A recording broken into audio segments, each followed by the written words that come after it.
it's about what the human spirit, what the human mind is capable of. So Yeah. that's what the journey was all about. And Pearl, I definitely feel congratulations, accomplished. girl. Thank you. Glad to have made it back home safely and in one piece.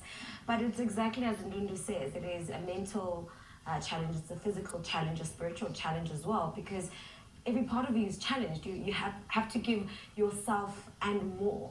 But I definitely feel accomplished. Not everyone can, do this and go all the way up to the top of Africa's rooftop. So I feel good about my achievement. Mroza, bathini abalaleli ukhozi about this exciting achievement of yours?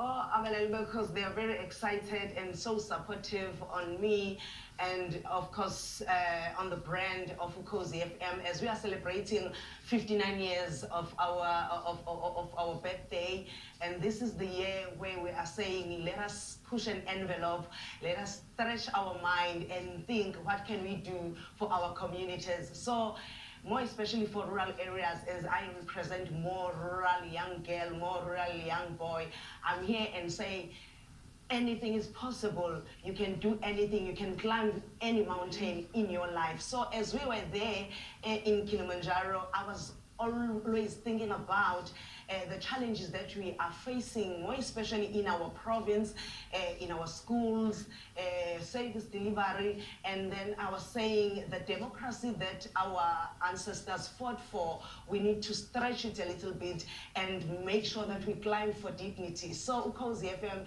is very proud of me, the management, the team. They welcomed me yesterday at the airport, King Shaka International Airport. I worked so bitterly, and I was thinking of my parents who are late now, and I said, no, I've got the parents, I've got sisters and brothers all over the world, all over South Africa, in fact, all over Africa. I am so excited to be part of this expedition. Kodwa Ndundula was saying that it's not only a physical challenge, but it also takes you to that level where you think beyond just South Africa. You're now a full continental member. You're a real African now. I always say I'm an African woman before I'm South African. Oh, As wow. you can see, I'm wearing this this bracelet. Yes. This bracelet is a gift from Tanzania. The guide gave it to me to show that Mroza, South Africa and Tanzania are in partnership, and there is a good relationship between us and Tanzania. You'll remember our late father, the President Julius Mwalimu Nyerere, who fought for us as South Africans, giving us the land to stay, the schools to go to, our parents' graveyards are still there. So they are there for us. So this is the relationship that is going on and on. So Ndundu, Pearl, and me as SABC women, we believe that we can stretch it further and leave a legacy for young people in South Africa. It's beautiful how highly you've flown the flag. As content people, how did you interact with those stories about Tanzania and South Africa when you got there? Because I'm sure you heard a lot. Well, there was a lot. I mean, we have been fortunate that in this expedition there was a large number of women, each one with their own unique story, each one with their own challenges, personal challenges that they wanted to conquer. So we connected, we bonded, and I think we have been very fortunate to have been led by our former public protector, a phenomenal woman, Prof. Tulima Donsela. And in one of the conversations that we had with her, she challenged us as a young generation to say, what legacy are we leaving behind? When we had a conversation about generational legacies, she said to us, my generation has delivered freedom to you. So what is it that you're gonna say you have delivered to the coming generation? And so it forces you to think and dig deep and and and ask yourself, what is your purpose. So I think all of us, we have been given an opportunity, a platform, to prove to ourselves, to reclaim our own power as women.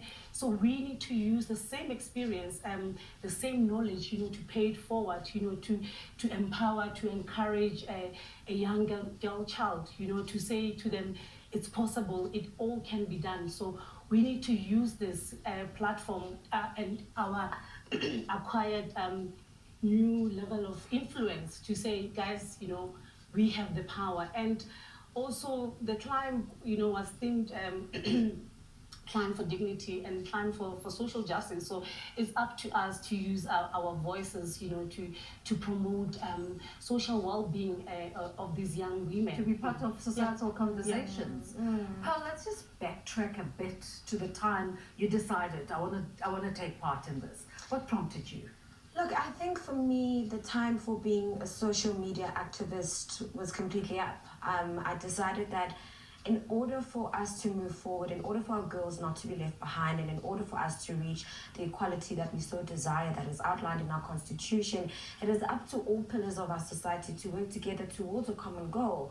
I decided enough with asking what the government was doing, enough with what civil society was doing. I had to really ask myself what I was doing with all the platforms that I've been afforded, with the powerful voice and influence that I have. I needed to really start asking the personal questions and go deeper than the surface, and really that propelled me to want to do something that is bigger than me, that is bigger than this the status or this public status that I have, and to really get down and dirty and do the real work so that we can see real results. And I think if all of us just gave of ourselves, gave of our time, gave of our skills, gave of our money, we see a real tangible difference. Change won't happen if we don't act and make it happen. Yeah, let's talk about the actual climb up the mountain. And Mroza, I'm going to start with you. You get there and you're all mentally prepared, and now you've got to do the deed. Tell us about the process, mentally and physically.